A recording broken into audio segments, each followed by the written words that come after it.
Welcome to the Slop Farm. Enjoy the video. In this video, I will explain how to make stew meat tender in a crock pot. First, choose cuts like chuck roast or beef round, which are ideal for slow cooking. Before adding them to your crock pot, sear the meat in a hot pan for a few minutes on all sides. This crucial step develops a rich, savory crust and locks in juices. Then, transfer the brown meat to your slow cooker, ensuring it's ready for a long, gentle cook. The secret to truly tender stew meat lies in the low and slow method.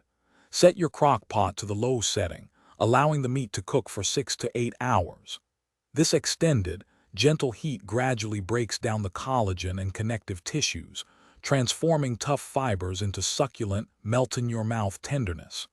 Resist the urge to cook on high, as this can dry out the meat and make it less tender.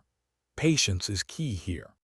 To further enhance tenderness, consider adding acidic ingredients like a splash of red wine, a tablespoon of vinegar, or a can of diced tomatoes.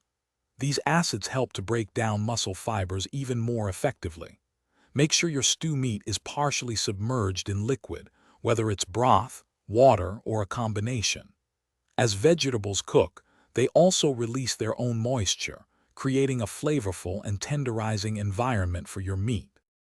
Once your stew meat has cooked to perfection, do not serve it immediately. Instead, turn off the crock pot and let the meat rest in the hot liquid for about 15 to 20 minutes. This resting period is vital, as it allows the juices to redistribute evenly throughout the meat, resulting in an even more tender and flavorful bite. Finally, gently shred or cut the meat against the grain before serving to maximize its tenderness. Thanks for watching.